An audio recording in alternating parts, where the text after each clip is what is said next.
Hi, and welcome back to David Pattinson's Accused Friends. Throughout this lockdown, it's been impossible not to notice a recurring phrase used by pretty much every member of the government, which is, we're just following the science. Whenever anyone raises some sort of objection, any minister will just answer with, hey, look, we're just following the science. Look, David, we're just following the science here. And what that means is a couple of things. It's intended to sort of shut down any further discussion. And it's also meant to imply that whatever the government's doing is correct. It's scientific. It's, it's accurate. There can't be any disputing. So we're not following the economics. We're not following anything else. We're just following the science here, and that's it, end of story. And, this is just a sort of a total and complete fraud perpetuated on the British people for a couple of reasons.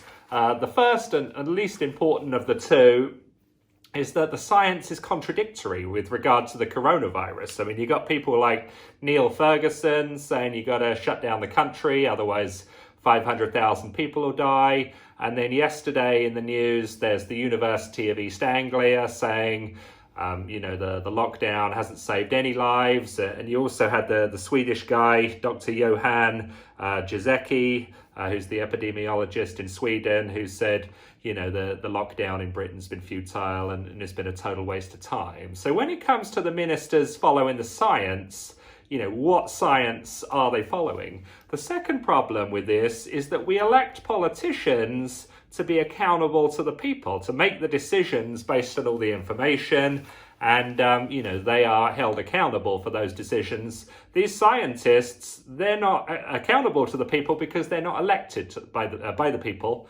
And what you've seen the government ministers doing is trying to pass the buck throughout this crisis to say, look, these scientists are giving us the information, we're following it. If anything goes wrong, it's their fault. And that's why I wonder a lot about this Neil Ferguson philandering case where he was, busy womanizing during the lockdown. And of course, his reasoning for doing that was because he thought he was immune from the coronavirus, having had it. And, why is that the science that we're not following? I mean, if you need to be locked up in case you get it, that's one lot of science. But then if you do get it and survive, you can go out and sleep with as many women as you want, kind of with no consequences. So when it comes to all this nonsense about following the science, what the government's really doing is they're following their own agenda.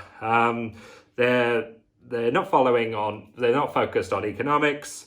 And, I think it's a sort of a fraud that we need to expose. The government ministers are the people we hire. They're the people we fire. And what happens with this sort of culture is that the scientists end up following the politics. They know, really from the example of climate change. I mean, if you go back to when I was a young boy, it was all about the hole in the ozone layer, and everyone was scared to death about the hole in the ozone layer. And my teachers at school were telling me, David, you got to watch out for the hole in the ozone layer. But when was the last time you heard about that? No one talks about that anymore. We kind of moved on to the next panic, which is climate change. And before, kind of in the early 2000s, there was a lot of division within the scientific community about climate change and whether it was real and what caused it and all this sort of stuff. But as soon as the US government got in behind climate change as an issue, Al Gore did the film An Inconvenient Truth, all of a sudden all the scientists got on board with climate change and global warming because they know what side their bread is buttered. They know that they get funding if they're on the right side of government policy. And, when it comes to scientific dissent, no one's got any time for that. And it's the same with this coronavirus. The government's agenda was lockdown. Any scientists that support that, they're great people. Any scientists that don't support that, get rid of them. And let's tell the British people that we're following the science at all times. And, it's just a total and complete fraud. So hope you like this video.